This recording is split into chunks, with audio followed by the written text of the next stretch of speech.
একটা নদীর পাড়ে ওই নদী সংলগ্ন একটা বড় জলাশয় ছিল। জলাশয়টা ছিল খুবই গভীর, তাই ওখানে মাছেদের প্রিয় খাদ্য জলীয় গাছপালা প্রচুর ছিল। এরকম জায়গা মাছেদের জন্য খুবই পছন্দের। ওই জলাশয়ে নদী থেকে অনেক মাছ এসে থাকত। ওই জলাশয়টা বড় বড় ঘাস আর জঙ্গল দিয়ে ঘেরা থাকায় ওপর থেকে দেখা যেত না। ওখানে তিনটে মাছের একটা দল ছিল, যাদের স্বভাব ছিল ভিন্ন। আন্না মাছ কোনো বিপদ আসার সংকেত পেলেই সেই বিপদ কি করে কাটানো যায় সেই নিয়ে ভাবত। প্রত্যু মাছ ভাবত বিপদ এলে তখন তার থেকে বাঁচার উপায় ভাবো। আর ইয়াদি মাছ ভাবত বিপদ থেকে বাঁচা অথবা বিপদ এড়ানো এর কোনো মানেই হয় না, ভাগ্যে যা আছে তাই হবে।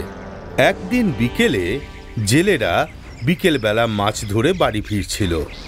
ওই দিন খুবই কম মাছ ওদের জালে ধরা পড়েছিল, তাই ওদের মন ভালো ছিল না। তখনই ওরা দেখতে পেল মাছ খাওয়া একটা পাখির দল উপরে উড়ে বেড়াচ্ছে। সকলের ঠোঁটেই মাছ ছিল। এই দেখে ওরা আশ্চর্য হয়ে গেল। তখন ওদের মধ্যে একজন ভাবল, বন্ধুরা, মনে হয় ঝোপঝাড়ের পেছনে নদীতে মেশে একটা পুকুর রয়েছে, আর সেখানে অনেক মাছও রয়েছে। জেলেরা আনন্দের সঙ্গে ওই গভীর জঙ্গল পেরিয়ে জলাশয়ের পাশে পৌঁছল আর মনের আনন্দে মাছ দেখতে লাগলো। এই পুকুরে তো মাছের সংখ্যা অনেক, আর আজ পর্যন্ত আমাদের কাছে তার খবরই নেই। এখানে আমরা প্রচুর মাছ পাবো। আজকে তো সন্ধে হয়ে আসছে, কালকে সকালেই আমরা এখানে জাল ফেলবো। এইভাবে জেলেরা পরের দিন আসবে বলে ওখান থেকে চলে গেল। তিনটে মাছই ওই জেলেদের কথা শুনেছিল। বন্ধুরা, তোমরা জেলের কথা শুনতে পেলে? আমাদের এখানে থাকা আর ঠিক নয়। বিপদের আভাস আমরা পেয়ে গেছি। সময় থাকতে আমাদের প্রাণ বাঁচানোর উপায় বের করতে হবে। আমি তো এক্ষুনি জলাশয় ছেড়ে নালা রাস্তায় নদীতে চলে যাব। তারপরে জেলেরা আসুক, জাল ফেলুক, আমার বয়েই গেছে। ততক্ষণে তো আমি অনেক দূরে মনের আনন্দে খেলা করব। তুমি যেতে চাইলে যাও, আমি তো আসবো না। এখনো বিপদ হয়েছে কোথায় যে এত ভয় পাচ্ছ? এমনও তো হতে পারে যে বিপদ হবেই না। এই জেলেরা তো এখানে আসার পরিকল্পনাটা ত্যাগও করতে পারে। তুমি এই কথাটা ঠিকই বলেছ। পালিয়ে কোনো লাভ নেই। জেলেদের আসার হলে ওরা আসবে। আমাদের জালে আটকানোর লেখা থাকলে আমরা আটকাবই। কপালে মরণ থাকলে মরতে তো হবেই। এইভাবেই আন্না তো তখনই ওখান থেকে চলে গেল। প্রত্যু আর ইয়াদি ওখানে থেকে গেল। সকাল হতেই জেলেরা জাল নিয়ে ওখানে হাজির হলো, আর জাল ফেলে ওরা মাছ ধরতে শুরু করলো। প্রত্যু দেখল যে বিপদ এসে গেছে। তখন ও নিজের প্রাণ বাঁচানোর চেষ্টা করতে লাগলো। তখন ওর মনে পড়ল যে জলাশয়ে অনেক দিন ধরেই একটা মৃত প্রাণীর দেহ পড়ে রয়েছে।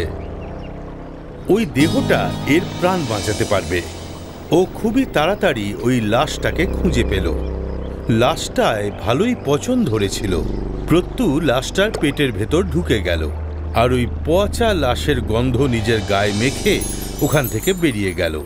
কিছুক্ষণ পরেই জেলেদের জালে প্রত্যু ধরা পড়ল। জেলেরা জালটাকে টেনে পাড়ে তুলল। অন্যান্য মাছ তো ছটফট করতে লাগলো, কিন্তু প্রত্যু নিজের শ্বাস বন্ধ রেখে মরা মাছের মতো পড়ে রইল। জেলেরা একটা পচা গন্ধ পেল। তখন ওরা মাছগুলো দেখতে লাগলো, আর অসাড় হয়ে পড়ে থাকা প্রত্যুকে তুলল আর শুকল। এটা তো একটা অনেক দিনের মরা মাছ, দুর্গন্ধ বেরুচ্ছে। তখন ওই জেলেটি মুখ বেজার করে প্রত্যুকে জলাশয়ে ফেলে দিল। প্রত্যু নিজের বুদ্ধির বলে সংকট থেকে বেঁচে গেল। জলে নেমেই ও তাড়াহুড়ো করে একদম জলের নিচে সুরক্ষিত জায়গায় পৌঁছে গেল। যদিও অন্যান্য মাছের সঙ্গে ধরা পড়েছিল, আর ওকেও অন্য মাছগুলোর সাথে একটা ঝুড়িতে রাখা হলো। ভাগ্যের ভরসায় বসে থেকে ইয়াদিও অন্যান্য মাছগুলোর সাথে ছটফট করতে করতে মারা গেল। শিক্ষা: ভাগ্য তাকেই সাহায্য করে যে কর্ম করে। আমাদের ইউটিউব চ্যানেলকে এক্ষুনি সাবস্ক্রাইব করুন। নতুন ভিডিওস দেখার জন্য বেল আইকন এক্ষুনি প্রেস করুন। আপনারা আমাদের ভিডিওতে কমেন্ট লিখুন। আমাদের ভিডিও লাইক করে নিজেদের বন্ধুদের মধ্যে শেয়ার করুন।